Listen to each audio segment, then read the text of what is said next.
ये chapter basically complete comprehensively बता रहा होगा कि सैलरी को किस तरह से डील करना है। सैलरी के जितने भी केसेस हैं ऑलमोस्ट इसके अंदर 70-80% कवर हो रहे होंगे इसी चैप्टर के अंदर। सैलरी होती क्या है, टैक्सेबल सैलरी की कैलकुलेशन कैसे करनी है, क्या क्या उसमें एग्जम्पशन हैं, क्या क्या उसमें डिडक्शंस हम कर सकते हैं, फिर उसकी कैलकुलेशन किस तरह करनी है, वो सारी चीज़ें। टैक्सेबल सैलरी की अमाउंट कैसे निकालनी है वो हमें यहाँ से पता चलेगी। अभी आप अगर कोई जॉब करता है यहाँ पे किसी इदारे में तो उसको होगा, उसकी सैलरी शीट उसको भी समझ नहीं आती होगी, उसमें पीएफ भी लगा हुआ है तो टैक्स भी कटा हुआ है, फिर एओबीआई लगा हुआ है, फिर कोई होम अलाउंस है, मेडिकल मिल रहा है, तो इन सब चीज़ों को कैसे डील करना है, टैक्स कैसे देखता है, ये हम इस चैप्टर में दिखेंगे। सबसे पहली बात कि हमने क्या बात की थी कि टैक्स के अंदर जो इनकम है वो किस बेसिस पे होती है, अक्रूवल या कैश। हम इनकम जो कंसिडर करते हैं किसी भी चीज़ को, वो अकाउंटिंग टैक्स वाला जो अकाउंटिंग करता है वो कैश बेसिस अकाउंटिंग करता है या अक्रूवल बेसिस अकाउंटिंग करता है, आप बताइए। कैश बेसिस नहीं, हम ये पढ़ चुके हैं। टैक्स में बिजनेस की जो अकाउंटिंग है वो अक्रूवल बेसिस पे होती है, लेकिन ये तो डिफरेंस तो पता है ना अक्रूवल और कैश बेसिस अकाउंटिंग का। आई होप सबको ये पता ही होगा अक्रूवल बेसिस क्या होती है, कैश बेसिस क्या होती है। और लेकिन सैलरी के अंदर हम जो कंसिडर करेंगे वो रिसिट बेसिस पे लेंगे। जितनी सैलरी आपको साल में रिसीव हुई है उतनी ही टैक्सेबल होगी।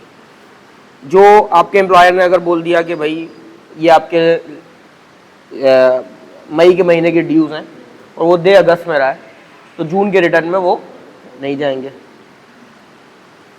अक्रूवल बेसिस उस केस में हो सकती है जब कमिश्नर अलाउ करे, किसी स्पेशल केस के अंदर। नॉर्मल केस में रिसिट बेसिस पे ही होगी।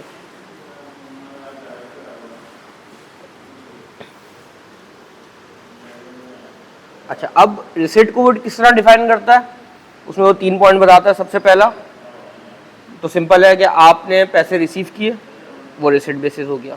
आपके एम्प्लॉयर ने आपको पैसे दे दिए, रिसिट बेसिस। दूसरा, एम्प्लॉयर के बिहाफ पे किसी और ने आपको पैसे दिए, उसके किसी एसोसिएट ने दिए या उसके किसी पार्टी ने, ये कहा नहीं उसके बिहाफ पे लेकिन आपने काम उसके लिए किया था, पैसे आपको किसी थर्ड पार्टी से मिल गए तो वो भी रिसिट बेसिस में कंसिडर होंगे। या आपकी कोई लायबिलिटी उसकी किसी थर्ड पार्टी ने पे ऑफ कर दी तो वो भी रिसिट बेसिस ही होगा। या उसने आपकी कोई लायबिलिटी पे ऑफ कर दी, आपके बिहाफ पे किसी को दे दिए तो वो भी आप ही की सैलरी कंसीडर की जाएगी। क्लियर है, ये बात समझ में आ गई? सिंपल सी बात है। और तीसरा रिसिट बेसिस के मेड अवेलेबल हो गया, उसने आपको कहा कि ये आके मुझसे पैसे ले जाओ और आप छुट्टी पे चले गए, घूमने चले गए, आप नहीं गए तो वो भी कंसीडर होगा कि आपको पैसे मिल गए। लाइक उसने आपको चेक दे दिया, आपने डिपॉजिट नहीं किया, उसी की एग्जांपल दी हुई है उसने इसके अंदर, तो वो कंसीडर किया जाएगा कि वो रिसिट है। मतलब ऐसा नहीं है कि वो मिले ही ना और कंसीडर कर लें, फॉर टाइम बीइंग कंसीडर किया जाएगा कि वो आपको मिल गया। अच्छा, इसके बाद एक छोटा सा केस दिया हुआ है, आप लोग पढ़ लीजिएगा। पॉइंट सी देख लें, ये इंपॉर्टेंट है। अच्छा, अब डबल टैक्स, अभी हमने क्या पढ़ा कि रिसिट बेसिस पे होना चाहिए। अगर कमिश्नर ने कंसिडर किया कि आप अक्रूवल बेसिस पे करें, फॉर एग्जांपल आपकी अप्रैल की सैलरी थी, वो आपको मिली अगस्त के अंदर, नॉर्मली हमने क्या करना है, रिसिट बेसिस पे कंसिडर करना है, तो हमने अप्रैल की में वो सैलरी नहीं ली। कमिश्नर ने बोला जून में कि भाई आपकी जो अप्रैल की सैलरी है वो मेरे ओपिनियन में आपको लेनी चाहिए, और आपने अक्रूवल बेसिस पे अप्रैल की सैलरी डिक्लेयर कर दी जून में। रिसीव कब हुई आपको? अगस्त में। सही है, तो अब अगस्त के लिए तो उसने नहीं बोला, अब तो नया टैक्स ईयर स्टार्ट हो गया, तो रिसीट बेसिस पे आप दोबारा लें तो ये एक सैलरी क्या हो जाएगी, डबल हो जाएगी। तो इस डबल टैक्सेशन से बचने के लिए आप उसको एप्लीकेशन में बता सकते हैं कि पहले हम इसको अक्रूवल में ले चुके हैं और अब हम इसको नहीं लेंगे। अच्छा, सैलरी क्या होती है? जो महीने के आखिर में आपकी मेहनत के पैसे आपको मिलते हैं वो सैलरी होती है। टैक्स वाला इसको थोड़ा सा डिफाइन करता है। कोई भी पे, वेजेस, कोई भी नाम दे दें आप, उसकी मद में आपको जो भी पैसे मिले, चाहे वो कमीशन हो, चाहे ओवर टाइम हो, लीव इनकैशमेंट हो, कंडीशन, ये सब लिखा हुआ आपको मिल जाएगा। इसको लिखने की ज़रूरत नहीं है, सिर्फ थोड़ा सा अंडरस्टैंडिंग सिर्फ इसमें डेवलप करें, एक वर्ड से इसको समझना है। आपके एम्प्लॉयर ने आपको इन कैश और इन काइंड कोई भी चीज़ आपकी मेहनत के अकॉर्डिंगली दी, वो सैलरी है। अब आप इसको पर्सनल सेल्फ स्टडी में इसको रीड करिएगा तो वो सब पता चल जाएगा। अलाउंसेस क्या हैं? जो किसी भी मद में आपको दिए जा रहे हैं, कि आप किसी घर में रहते हैं, उसके रेंट के बिहाफ पे आपको पैसे मिल गए, आपकी मेडिकल फैसिलिटी के बिहाफ पे पैसे मिल गए, आपने किसी क्लब में मेंबरशिप ली हुई है, आपको कंपनी ने बोला भाई आपकी क्लब की मेंबरशिप के हम पैसे दे रहे हैं। चलें, एक मुझे बताएं, अब मेरी ऑर्गेनाइजेशन हमें पैसे देती है, साल का एक स्पेसिफिक बजट है कि आप अपने बच्चों को डे केयर में रख लें, अगर हैं तो, शादीशुदा जो लोग हैं उनके लिए फैसिलिटी है। तो ये किस में आएगा? ये सैलरी का पार्ट होगा कि नहीं होगा? आप क्या कह रही हैं? आप बताइए।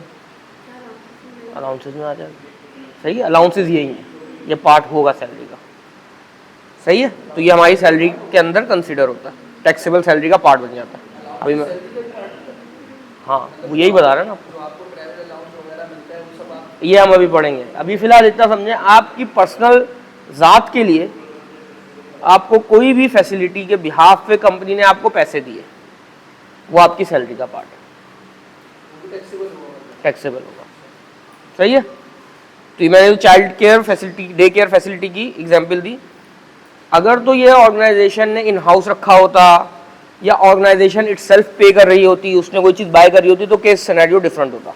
अभी ऑर्गेनाइजेशन ने बोला कि उस्मान मियाँ 2,40,000 रुपये आपके साल का एक बजट है, आप पाकिस्तान के अंदर कहीं पे भी अपने बच्चे को डे केयर में रखें, चाहे वो एक महीने में 2,40,000 रुपये आप ख़त्म कर दें, इतना महंगा कोई ले लें, या 20,000 रुपये महीने के हिसाब से 12 महीने का ले लें आप, और आप हमें बिल दें, हम आपको इसके पैसे दे देंगे, रिइंबर्समेंट कर देंगे, तो इट कम्स अंडर सैलरी। तो इस तरह की कोई भी फैसिलिटी, अब आपका मोबाइल अलाउंस है, कंपनी ने बोला भाई पूरे साल के मुझसे 30,000 रुपये ले लो, अब 35,000 का यूज़ करो या 20,000 का यूज़ करो, मेरा मसला नहीं, तो ये सैलरी का पार्ट होगा। प्रॉफिट्स इन लिeu ऑफ सैलरी, मतलब सैलरी के बिहाफ पे आपको कोई चीज़ें दी जा रही हैं, कोई फैसिलिटीज़ दी जा रही हैं, अभी ये आगे आ जाएगा, इसके अंदर इसकी बाइफरकेशन आ जाएगी। पेंशन, एन्युटी पेंशन सभी को पता है, जब आप रिटायर हो जाते हैं, बुढ़े हो जाते हैं, आपके बच्चे आपको पूछेंगे नहीं, तो ये पेंशन का सहारा होगा आपके लिए। एम्प्लॉय शेयर स्कीम के ऊपर पूरा चैप्टर है, मोटा सा बता देता हूँ। आप किसी ऑर्गेनाइजेशन में काम कर रहे हैं, मैं मेरी ऑर्गेनाइजेशन की मैं एग्जांपल दे देता हूँ। हमारे पास जब 5 साल हो जाते हैं, हमें हर 5 साल के बाद हर साल हमें एक certain amount of share allocate होते हैं। Just at the start of year हमें 20, 25, 30 शेयर कुछ है वो हमें अलॉट हो जाता है। तो ये एम्प्लॉय शेयर स्कीम होती है।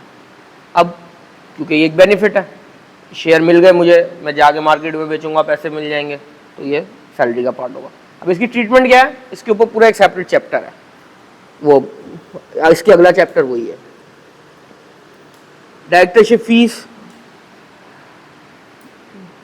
अच्छा ये डायरेक्टर्स तो पता है आप सबको क्या होते हैं। कुछ डायरेक्टर ऐसे होते हैं जो क्या, जो, हाँ बोलो, हाँ सही बोल लो, बताओ, बोर्ड मीटिंग के लिए। अब हर ऑर्गेनाइजेशन ना, बहुत सारी सेठिया ऑर्गेनाइजेशन होती हैं, one of them is ideas, उनके एक सेठ हैं शब्बीर साहब, लेकिन ऑर्गेनाइजेशन बहुत बड़ी है माशाल्लाह। अब अगर उसने अपनी प्राइवेट लिमिटेड कंपनी है आइडियाज़, गुल अहमद जो है वो पब्लिक लिमिटेड लिस्टेड कंपनी है, और गुल अहमद ग्रुप के अंदर बहुत सारी कंपनी है। अब अगर आइडियाज़ को तो ओन जो करता है वो शब्बीर साहब करते हैं। अब अगर उन्होंने, अब प्राइवेट लिमिटेड कंपनी की भी एक रेगुलेशन होती है कि आपको फाइनेंस डायरेक्टर चाहिए, ह्यूमन रिसोर्स डायरेक्टर चाहिए, आप कंपनी लॉ के अंदर पढ़ेंगे अगर कभी आपने कोई कोर्स लिया हुआ है तो कुछ इनकी रिक्वायरमेंट्स होती हैं कि 3 किस्म के डायरेक्टर्स हैं वो मैंडेटरी होने चाहिए। अब अगर उनके पास ऐसा कोई ऑप्शन अवेलेबल नहीं है और उनको कोई ऐसा ज़रूरत भी नहीं है, उनको सिर्फ एक रिक्वायरमेंट फुलफ़िल करनी है, तो वो मार्केट से किसी भी अच्छे चार्टर्ड अकाउंटेंट को हायर करते हैं। उसको बोलते हैं आपने सर हमारे साथ डायरेक्टरशिप में आना है, आपने सिर्फ साल में एक बोर्ड मीटिंग अटेंड करनी है और हमें थोड़ी सी कंसल्टेंसी देनी है, थोड़ी सी एडवाइस करनी है। It's not a sort of consultancy कि आप हमारे साथ जुड़े हुए होंगे, आपके पास हमारी डायरेक्टरशिप होगी, आप साल में एक आएंगे, मीटिंग अटेंड करेंगे और आप हमारे फाइनेंशियल्स को रिव्यू करेंगे और चले जाएंगे। तो उसके वो एक मीटिंग अटेंड करने के कुछ चार्जेस देते हैं। कुछ रिस्पॉन्सिबिलिटी भी आ जाती है, जब आप किसी के फाइनेंस डायरेक्टर हैं किसी कंपनी के तो आप रिस्पॉन्सिबल भी होते हैं उसके सारे चीज़ों के। एक तरह से तो खाना पूरी है, लेकिन इसके साथ बहुत सारी रिस्पॉन्सिबिलिटी भी है। तो वो उसके अकॉर्डिंगली वो शख्स जो है वो उसकी फ़ीस चार्ज कर रहा होता है। अब वो फीस, इस तरह का कोई भी ट्रीटमेंट जो है वो सैलरी का पार्ट होगा। लेकिन इस हमने पढ़ा था रेट्स, सारे स्लैब रेट थे सैलरी के। इस केस के अंदर अब फॉर एग्जांपल मैं किसी कंपनी में इस तरह से ये फैसिलिटी प्रोवाइड कर रहा हूँ और मुझे डायरेक्टरशिप की फ़ीस मिल रही है, तो जस्ट सपोज मैं 5 लाख रुपए इस कंपनी से डायरेक्टरशिप फीस में ले रहा हूँ और मेरी सैलरी है 10 लाख रुपए, तो टोटल मेरी इनकम कितनी हो गई? 15 लाख रुपए सैलरी की। सैलरी का स्लैब यूज़ होगा, लेकिन जब विदहोल्डिंग टैक्स हो रहा होगा, एडवांस टैक्स कट रहा होगा, तो डायरेक्टर को तो नहीं पता, डायरेक्टर वाली जो कंपनी है जहाँ मैं डायरेक्टरशिप की सर्विसेज प्रोवाइड कर रहा हूँ उसको मेरे 10 लाख का तो पता ही नहीं है, ना मैं उसको बताऊँगा, ना वो पूछने का मजाज है। सही है, उसकी कोई रिस्पॉन्सिबिलिटी नहीं है, ना उसकी अथॉरिटी है। तो वो मेरा टैक्स कैसे डिडक्ट करे? उसने एडवांस टैक्स काटना है, तो वो सिंपली जो 5 लाख रुपए मुझे दे रहा होगा उसका 20% विथहोल्ड कर लेगा। ये बात यहाँ पे लिखी हुई है और ये एडजस्टेबल होगा। जब मैं अपने साल का रिटर्न भरूंगा, मैं पूरे 15 लाख के ऊपर अपनी टैक्स लायबिलिटी निकालूंगा, वो निकल के आई 1.5 लाख रुपए, तो 1 लाख रुपए 20% पहले से कटा हुआ है, 50,000 रुपये मैं और पे कर दूंगा। Got it? अच्छा, अब परक्विजिट कहते हैं उन चीज़ों को जो आपकी सैलरी के साथ आपको मिल रही हैं। ये ए से लेके जी तक बहुत ही कॉमन चीज़ है। आपको कोई बाइक मिली हुई है, आपको घर मिला हुआ है, हाउसकीपर मिला हुआ है, उसकी जो सैलरी है, बेसिक चीज़ें ये आप एक एक लाइन पढ़ेंगे समझ आ जाएगी। जो हाउसकीपर और आपको मिला हुआ है उसकी जो सैलरी है या उसका जो एक्सपेंस है वो भी आपकी सैलरी में कंसिडर होगा।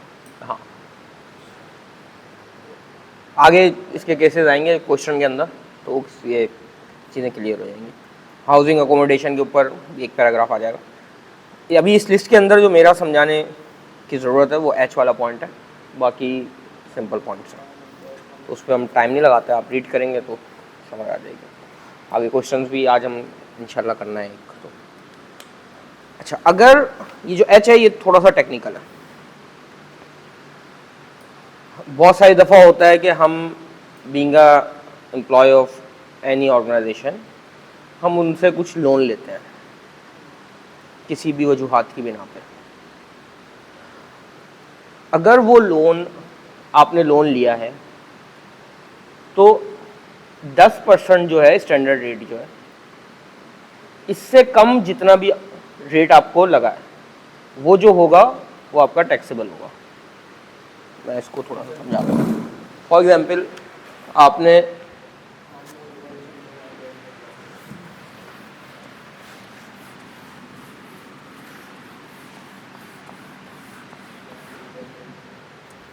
लोन लिया 15 लाख रुपए,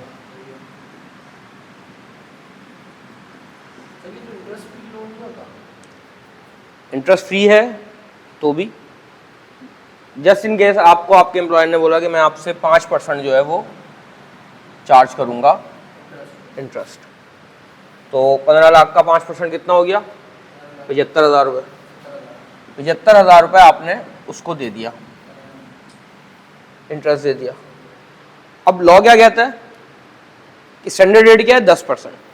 अगर तो 10% से कम पे वो दे रहा है तो उससे जितना डिफरेंस आएगा वो आपका क्या हो जाएगा, टैक्सेबल। तो 10% कितना होता है इसका, 1.5 लाख रुपए।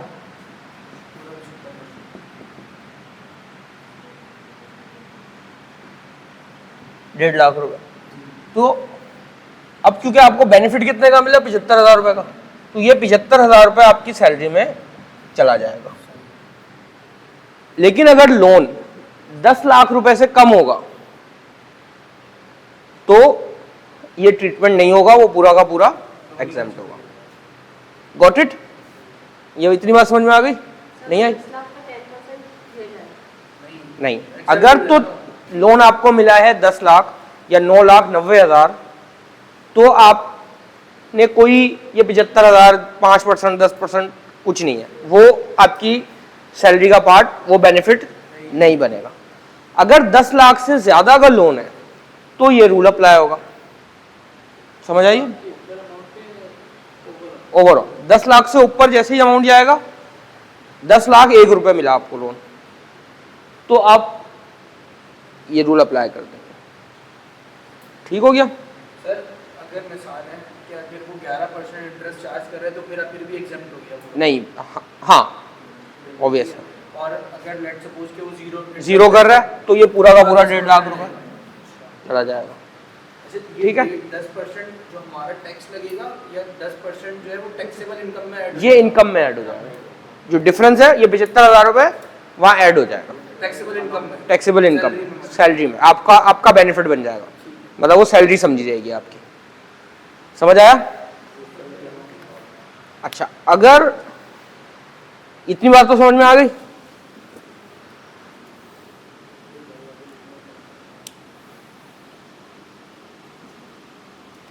अच्छा, अब इसमें ये दूसरा पॉइंट देखें। पहला तो मैंने आपको बता दिया,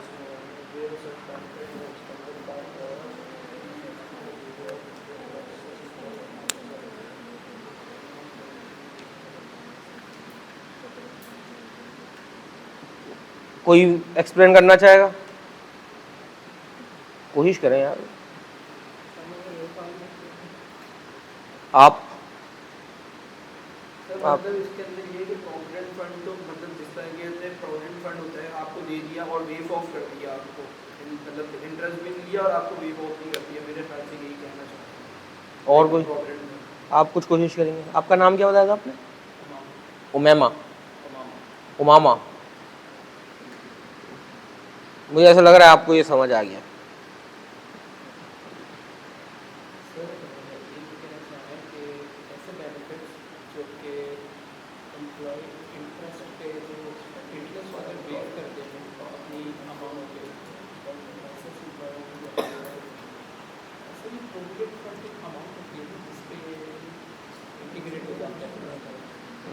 नहीं पहुंचा। और कोई कोशिश करेगा? अच्छा, अब वो कह रहा है कि अगर आपके कुछ पैसे किसी भी वजह से, प्रोविडेंट फंड उसने एक एग्जाम्पल ले लिया, तो अभी आप इससे कंफ्यूज ना हो, हम प्रोविडेंट फंड को भी अभी पढ़ते हैं। अभी इतना समझें कि कोई भी अमाउंट जो आपके पैसे किसी एडवांस की सूरत में, कोई सिक्योरिटी डिपॉजिट की सूरत में एम्प्लॉयर के पास पड़े हुए हैं ऑलरेडी, और आप उस पर कोई इंटरेस्ट उससे चार्ज नहीं कर रहे, सही है, और वो आपको उसके बिहाफ पे कुछ लोन दे देता है, तो इस केस में भी आपका जो ये वाला रूल है ये अप्लाई नहीं होगा। अब इसको एग्जाम्पल समझें। प्रोविडेंट फंड के आपके उसके पास पड़े हुए हैं 10 लाख रुपए, जो हर महीने कट के 10 लाख रुपए उसके पास पड़े हुए हैं। आपने उससे लोन ले लिया कुछ भी अमाउंट, सही है, और आपने उसको कहा कि मेरे जो प्रोविडेंट फंड के पैसे आपके पास पड़े हुए हैं, आप जो उस पर इंटरेस्ट ले रहे हैं या आप मुझे अभी तक दे रहे थे उस पर कुछ ना कुछ बेनिफिट, इंटरेस्ट आप म्यूचुअल फंड में रखते थे, कोई बेनिफिट मिलता था मुझे दे देते थे, मुझे ट्रांसफ़र कर देते थे। अब ऐसा करें कि आप मुझे लोन दे दें और वो जो बेनिफिट है वो आप वेव ऑफ कर दें, वो बेनिफिट आप मुझे ना दें और आप मुझे लोन दे दें। उसने आपको लोन दे दिया तो क्या हो गया? अब ये वाला रूल अप्लाई नहीं होगा, आपकी टैक्सेबल कोई बेनिफिट आपको नहीं मिलेगा, क्योंकि आपने अपना एक बेनिफिट छोड़ा और एक बेनिफिट आपको लोन की शक्ल में मिल गया। Got it? वो पूरी अमाउंट ही सैलरी में कंसिडर की जाएगी? नहीं की जाएगी, बिल्कुल एग्जाम कर देंगे। बिल्कुल एग्जाम देगी, उसका कोई ट्रीटमेंट नहीं होगा, टैक्स ट्रीटमेंट नहीं होगा। क्लियर? अपने पैसे अपने पास आ गए। अब वो इसने यहाँ पे कोई अमाउंट नहीं बोली कि आपके उसके बाद 10 लाख पड़े हुए थे, आपने 20 लाख ले लिया तो ऐसा हो जाएगा, तो इसमें दिमाग लगाने की जरूरत नहीं है। जब लॉ आपको इसमें कोई बात नहीं बोल रहा, आपके उसके बाद कुछ पैसे पड़े हुए, आप उस पर कोई बेनिफिट नहीं ले रहे थे, उसको वेव ऑफ कर दिया आपने और आपने उससे लोन ले लिया, तो जब इस तरह की कोई कंडीशन है तो आपके टैक्सेबल बेनिफिट में कोई ट्रीटमेंट नहीं होगा। लेकिन सर प्रोविडेंट फंड का तो मुझे नहीं लगता कोई बेनिफिट देते हैं। आपका जो अभी प्रोविडेंट फंड पढ़ते हैं तो उसमें तो बात करनी है हमें, बस आ ही रहा है वो। अच्छा, ये नोट फॉर स्टूडेंट भी पढ़ें तो थोड़ा और क्लैरिटी मिल जाएगी आपको।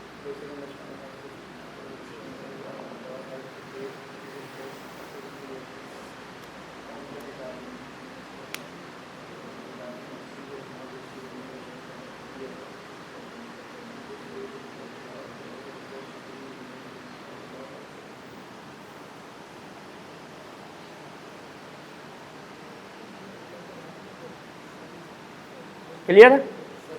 वही जो बात मैंने बताई थी, उसने उसको ऊपर जो लाइन लिखी हुई है वो ऑर्डिनेंस में से लिखी हुई है, ये हमारे जिन साहब की बुक है उन्होंने उसको थोड़ा सा आसान वर्डिंग में लिख के बता दिया आपको। अच्छा जी, अब इसी से फर्दर एक और पॉइंट है, इसको भी हम यही एग्जाम्पल से देख लेते हैं। अब देखें,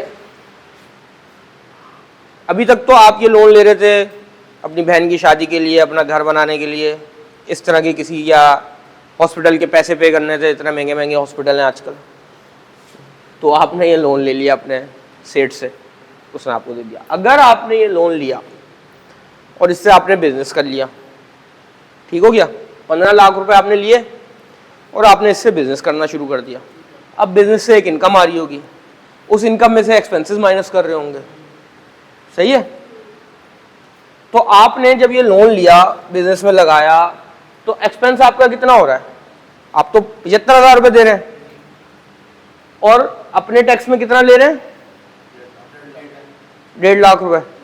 ये बेनिफिट मतलब ये तो आप ऑलरेडी दे ही रहे हैं और ये 75,000 आप अपनी इनकम में डाल रहे हैं और इसके ऊपर टैक्स दे रहे हैं। इस 75,000 के ऊपर टैक्स वैसे दे रहे हैं और ये आप एक्सपेंस कर रहे हैं, ठीक है? इन एक्चुअल जो एक्सपेंस हो रहा है वो तो यही हो रहा है, सही है? तो जब आप अपनी इनकम स्टेटमेंट बनाएंगे, उसमें जब आप इंटरेस्ट एक्सपेंस डालेंगे तो वो यही डालना चाहिए, सही है? इंटरेस्ट तो आप यही दे रहे हैं। तो टैक्स वाला कहता है कि क्योंकि आपने यहाँ पे ये अमाउंट टैक्सेबल कर ली है, इसके ऊपर मुझे आपने टैक्स दे दिया और ये आपने ऑलरेडी एक्सपेंस किया, तो वो कहता है कि फिर आप पूरा का पूरा 1.5 लाख रुपए अपनी उस बिजनेस इनकम में से माइनस करने के लिए अलाउ है आपको। हाँ, क्यों सर? मतलब कि आपने पहले 5% का आपने इंटरेस्ट दे दिया, तो वो आपकी आपका एक्सपेंस हो गया, एक्सपेंस हो गया, वो तो आप माइनस करेंगे ही करेंगे। और 75,000 5% तो आपने टैक्स दे दिया, टोटल हो गया 1.5 लाख रुपए। तो वो कह रहे हैं कि अब आप जो बिजनेस इनकम है उसमें से आपको टैक्स देना ही नहीं है, आपको 1.5 लाख नहीं, उसमें से आप एक्सपेंस के हेड में, इंटरेस्ट एक्सपेंस के हेड में पूरा 1.5 लाख रुपए माइनस कर सकते हैं। वो इस सूरत में कर सकते हैं ना, अगर हम यहाँ पे भी टैक्स दे रहे हैं तो। हाँ, यहाँ पे ये 75,000 को आपने सैलरी इनकम में लिया है। समझ आई बात? अगर नहीं आई किसी को तो ये बताएं।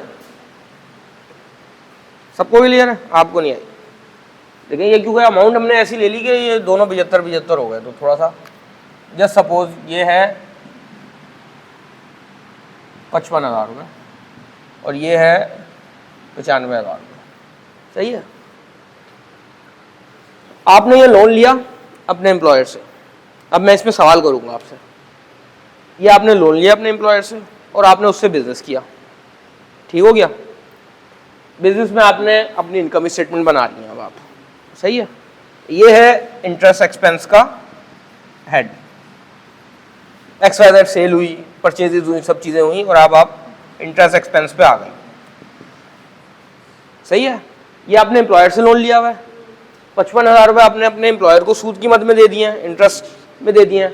95,000 रुपये आपने अपनी सैलरी के अंदर ऐड किए हैं क्योंकि आपको बेनिफिट मिला है और उसके ऊपर आपने 95,000 रुपये के ऊपर टैक्स पे किया है सैलरी के हेड में, सही है, ऐड किया हुआ है सैलरी के अंदर। अब इंटरेस्ट एक्सपेंस जब आप अपने पर्सनल लेवल पे इनकम स्टेटमेंट बनाएंगी, अपने लिए बनाएंगी, तो आप 55,000 ही एक्सपेंस माइनस करेंगी, क्योंकि आपका एक्सपेंस कितना है 55,000। जब टैक्स वाले के लिए इनकम स्टेटमेंट बनाएंगी, टैक्स वाले के लिए अपनी इनकम निकाल रही होंगी टैक्स लायबिलिटी कैलकुलेट करने के लिए अपने बिजनेस की, तो आप बताएं कितनी अमाउंट यहाँ पे इंटरेस्ट एक्सपेंस में लेंगी? 55,000। आप बताइए। 95। आप बताइए। पूरा 1.5 लाख जाएगा। समझ आई बात? 55 तो जाएगा ही जाएगा। क्या?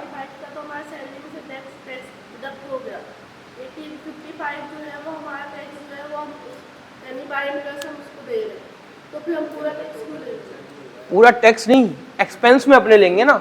जब आप यहाँ पे एक्सपेंस में कोई अमाउंट लेंगी तो इनकम आपकी ज्यादा आएगी कि कम आएगी? कम आएगी, इनकम कम आएगी। जब इनकम कम आएगी तो टैक्स ज्यादा लगेगा कि कम लगेगा? कम लगेगा। सही है। तो वो टैक्स वाला कहता है कि जब आपने इस अमाउंट के ऊपर मुझे टैक्स पे कर दिया है अपनी सैलरी के अंदर, तो आप ये अपने एक्सपेंस में से माइनस कर लें ताकि डबल टैक्सेशन ना हो जाए इसके ऊपर। अगर आप सिर्फ 55,000 माइनस करेंगी यहाँ पे, तो इनकम क्या आएगी? ज्यादा या कम? ज्यादा आएगी। जब पूरा 1,50,000 माइनस करेंगी तो कम आएगी, तो टैक्स कम पे करना पड़ेगा बिजनेस पे, तो बेनिफिट मिलेगा। लेकिन वो बेनिफिट इस वजह से मिलेगा क्योंकि आप यहाँ पे टैक्स दे चुकी हैं, इस अमाउंट के ऊपर यहाँ टैक्स दे चुकी हैं, तो आप यहाँ से डिडक्ट कर लें। समझ आ गई बात?